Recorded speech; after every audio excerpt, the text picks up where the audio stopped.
हापुड़ जनपद के गढ़मुक्तेश्वर खादर क्षेत्र में लगने वाले गढ़ गंगा कार्तिक मेला 2025 को सकुशल संपन्न कराए जाने के दृष्टिगत अपर पुलिस महानिदेशक मेरठ जोन व पुलिस महा उप निरीक्षक मेरठ परिक्षेत्र द्वारा जिलाधिकारी व पुलिस अधीक्षक के साथ मेला स्थल घाटों का भ्रमण निरीक्षण कर तैयारियों रूट व्यवस्था का जायजा लिया गया। तत्पश्चात मेला स्थल पर बनी अस्थायी पुलिस लाइन में पुलिस व प्रशासनिक अधिकारियों के साथ गोष्ठी आयोजित कर थाना प्रभारी, जोनल, सुपर जोनल और सेक्टर प्रभारियों को आवश्यकता दिशा निर्देश दिए। तो भाई आज मेले में है, क्या उद्देश्य रहा? आज से मेला भी शुरू हो रहा है, कानूनी व्यवस्था को लेकर क्या पुख्ता इंतजाम है? मेला में हम लोग की जो तैयारियां हैं वो लगभग 1 महीना पहले से शुरू हो गई और हमारे साथ जो है डीआईजी मेरठ परिक्षेत्र श्री कलानिधि थानी साहब हैं, जिलाधिकारी हापुड़ साहब हैं, एसपी हापुड़ साहब हैं। तो हम लोगों ने आज हम लोग की पहली ब्रीफिंग थी। इसके पहले भी हम लोग की ब्रीफिंग हुई थी, वो स्थानीय अधिकारियों की थी। अब जो बाहर से अधिकारी आए थे उनके साथ, तो हमारे कई लेवल्स के अधिकारी आए हैं। हमारे साथ एसपी अमरोहा भी यहाँ जुड़े हैं और साथ में एडिशनल एसपी रैंक के अधिकारी जो सुपर जोनल मजिस्ट्रेट रहेंगे और एडीएम रैंक के भी अधिकारी आए हैं। हमारे एसडीएम्स भी आए हैं, सीओ भी आए हैं, इंस्पेक्टर्स भी आए हैं। तो लगभग 25 थाना बने हैं, हमारे सेक्टर्स बने हैं 32 के आसपास और साथ में जोन्स बने हैं 14 के ऊपर। तो इस तरह से बंदोबस्त की गई है ताकि जो हमारा सबसे इम्पॉर्टेंट बिंदु है पूरे मेला का, वो है कि श्रद्धालुओं को एक सुखद अनुभूति देने का, सुखद अनुभव देने का उसकी तैयारी की जा रही है ताकि हमारा मेला जो लगभग आज से शुरू हो गया है और लगभग 6 तक चलेगा, तो उसमें सभी लोग जो आएंगे वो बहुत अलग अलग जगह से आएंगे, अलग प्रदेश से भी आएंगे। हरियाणा से लोग आएंगे, दिल्ली से आ रहे हैं, अन्य जगह से भी आ रहे हैं लोग और बहुत उत्साह है लोगों में। अभी से ही बहुत सारे लोगों पे बुकिंग्स की भी बात की जा रही है। तो जहाँ से लोग आएंगे तो वहाँ पर हम लोग अच्छी अनुभूति दे सकें, अच्छे सुखद अनुभूति के साथ साथ माँ गंगा मैया का दर्शन करके प्रणाम करके वो सब अपने अपने जगह पे जा सकें। सर, क्या चुनौती माननी है यहाँ पे? दो चुनौती सबसे बड़ी रहती हैं, एक तो शराब माफिया सक्रिय हो जाते हैं, दूसरी चुनौती आती है जाम की, हर साल देखी जाती है।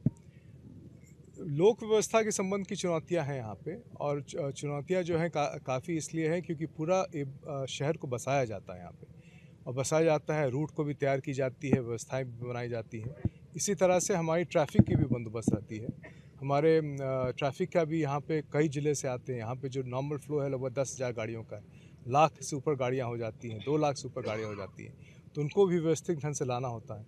कई जगह जो है लोग अपनी बुग्गियों से भी आते हैं, ट्रैक्टर से भी आते हैं, तो उनको भी बंदोबस्त करना होता है। वो बंदोबस्त करने के लिए मुजफ्फरनगर से लोग आते हैं वहाँ पे कई। इसी तरह से पूरे प्रदेश से हम लोगों ने फोर्स को यहाँ पे लाया है। फोर्स को ला के बड़ी संख्या में फोर्स है, पीएससी है, सीपीएमएफ है, आरआरएफ है, एसडीआरएफ है, एनडीआरएफ है, हमारे फायर सर्विसेज की बहुत बड़ी टीम है, हमारे कम्युनिकेशन सर्विसेज की बहुत बड़ी टीम है। ये सारी टीमें जो है इसलिए लगाई गई हैं ताकि हम श्रद्धालु जो हमारे सबसे इम्पोर्टेंट केंद्र बिंदु पे उनको अच्छी अनुभूति करा सकें पूरे मेला में। सर, कितने श्रद्धालु पहुंचने की उम्मीद है? अभी संख्या पिछले साल तो बहुत बड़ी संख्या थी, लाखों में थे और इस साल भी उससे अधिक होने की संभावना है। पर जैसे जैसे मेला आएगा वैसे डेली आप लोगों को आंकड़े हम लोग देते रहेंगे। सर, मेले में खुलेआम जुआ चलता है, इसके बारे में रोकथाम के लिए कुछ इस बार किया गया है? बहुत सारी टीमें बनाई गई हैं कहीं भी और लोगों को उसमें प्रचार प्रसार किया जा रहा है, जागरूक किया जा रहा है कि जिस श्रद्धा से मेला की जा रही है, जिस श्रद्धा से हम लोग गंगा माँ की उपासना करते हैं, उसी श्रद्धा से पूरा मेला में इसमें कहीं भी जुआ या इस तरह से गैर परंपरागत चीज़ की कहीं कोई बंदोबस्त नहीं है, कोई भी इसमें नहीं है। जहाँ भी ऐसी गतिविधियाँ पाई जाएंगी हमारी टीम है, कई उसमें सादे ड्रेसेस में है, कई वो हैं, उसमें सभी को किया जाएगा। साथ में हम लोग स्वयंसेवी संस्थानों को भी जागरूक किए हैं ताकि वो सब भी कोऑपरेट करें और कोऑपरेट करके लोगों के बीच में मैसेज करें कि जिस भावना से हम लोग मेला करा रहे हैं, जिस भावना से गंगा माँ की श्रद्धा होती है, उसी भावना से पूरी मेला को भी हम लोग करा सकते हैं। सर, मेले में मिशन शक्ति 5 को लेकर क्या प्लानिंग आपकी? मिशन शक्ति 5 के तहत जो है हम लोगों ने बहुत बृहद किया है। जिलाधिकारी साहब ने इस बहुत तैयारी की है, एसपी साहब ने बहुत तैयारी की है। इसमें सर्वप्रथम तो ये है कि हम लोग कई जगह इस पर होर्डिंग्स लगा रहे हैं, कई जगह जागरूकता कर रहे हैं, कई जगह हम लोग सांस्कृतिक कार्यक्रम भी करा रहे हैं जिसको आगे बढ़ाएगा। तो हम लोग का डेली प्रोग्राम मिशन शक्ति का है जो आपके साथ शेयर किया जाएगा और उसी तहत हम लोग कार्रवाई करेंगे। सर, मेले में स्टंट भी देखने को मिलते हैं, उनको लेकर किस तरीके से कार्रवाई? देखिए, स्टंट और ये सब चीज़ जो गैर परंपरागत है वो उसको हम लोग इंकरेज नहीं करते हैं और उसमें अगर कहीं भी बच्चों का ऐसे इस्तेमाल करता है तो उसके लिए जो है जो उचित व्यवस्था है उसके तहत हम लोग कार्रवाई करेंगे। हम लोग का उस पर पूरा प्रावधान जुवेनाइल जस्टिस में दिया हुआ है और पॉस्को में दिया गया है कि किन परिस्थिति में क्या करना है। हमारे पुलिस की पूरी ट्रेनिंग दी गई है, मजिस्ट्रेट की ट्रेनिंग दी गई है, सोशल वेलफेयर टीम की ट्रेनिंग दी गई है। कहीं भी ऐसी चीज़ होती है तो तत्कालिक रूप से हम उस पर रिस्पॉन्ड करेंगे। सर पुलिस ने जो है यूट्यूबर्स पर कमर जो शिकंजा कसा है, क्योंकि पशु दौड़ होती है पुलिस के लिए अभी चुनौती होती है। जो दूसरे राज्यों से पशु दौड़ लगाने के लिए आते हैं उन पर किस तरीके से लगाम लगाई जाएगी, क्योंकि जो बॉर्डर होते हैं उसके सहारे या जो आसपास के गांव होते हैं उनके रास्तों से जो पशु दौड़ शुरू हो जाती है। पशु दौड़ की पुरानी कुछ है डिटेल्स है हमारे पास, जिन्होंने किया है उसकी भी डिटेल्स है। जितने लोगों के हमारे संज्ञान में हैं उन सभी के ऊपर जो है निरोधात्मक कार्रवाई की गई है और सभी जिलों से की गई है। जितने मेरठ जोन के ज़िले हैं, जितने अन्य जोन के ज़िले हैं, उन सब में कार्रवाई की जा रही है। उसको पूरी तरह से हम लोग डिस्करेज कर रहे हैं। किसी भी तरह का उसको उत्साह नहीं।